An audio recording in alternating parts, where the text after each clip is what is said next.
Comme chaque soir, place à notre reportage culture et direction Paris, où Robert Mapplethorpe fait l'objet d'une rétrospective au Grand Palais. Une occasion idéale pour découvrir le travail de ce photographe américain. Mais si vous voulez aller un peu plus loin encore, c'est au musée Rodin, toujours à Paris, qu'il faut vous rendre pour un dialogue inattendu entre les clichés de Mapplethorpe et les œuvres du sculpteur français. Une approche croisée entre deux artistes que tout semble opposer. Reportage Jérôme Cassou. Le musée Rodin provoque le face-à-face de deux hommes.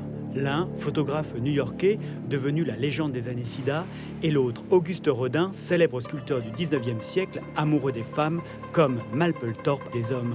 Quand l'un modèle la matière, l'autre saisit les corps en tension. Quand l'un donne la vie, l'autre semble l'enlever. Ils vont sculpter, pour l'un à l'aide de ses mains, le corps, et pour l'autre à l'aide de la lumière, et à l'aide du contraste entre noir et blanc, le corps. Et on arrive à des résultats qui se ressemblent.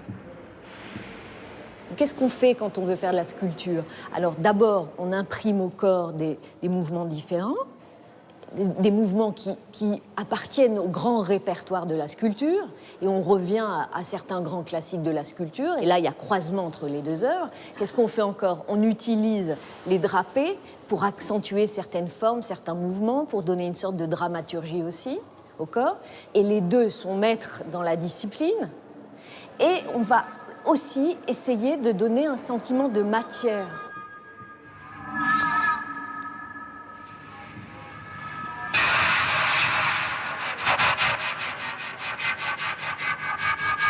Il y a vraiment dans l'œuvre de Rodin beaucoup de dessins érotiques, avec donc des femmes un peu dans toutes les positions, mais beaucoup avec les jambes écartées. Et c'est vraiment moins un côté fascination, voire porno ou obscène, pas du tout. C'est vraiment pour moi cette fascination de la vie et du vivant. Et Mapplethorpe, c'est un peu le contraire. Et quelque part, le modèle devient presque un objet, et donc une belle forme, et parfois un peu creuse à mon sens. Mais il va tellement loin que presque ça l'entraîne un peu au-delà des limites, une fascination qui l'entraîne quand même vers le morbide et vers une certaine autodestruction.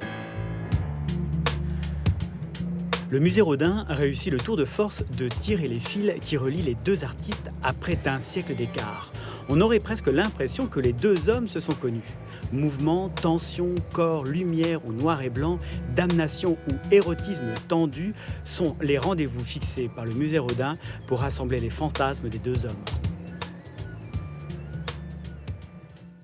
Voilà, c'est la fin de cette édition. Merci de l'avoir suivi. Restez avec nous. Dans un instant, l'info continue avec le magazine 28 minutes et le programme décalé Silex and the City. Et dès 20h50, place à notre soirée Théma qui débute par un documentaire sur les mouvements populistes à l'approche des élections européennes du mois de mai. Passez une très belle soirée et n'oubliez pas, je vous donne rendez-vous demain à 19h45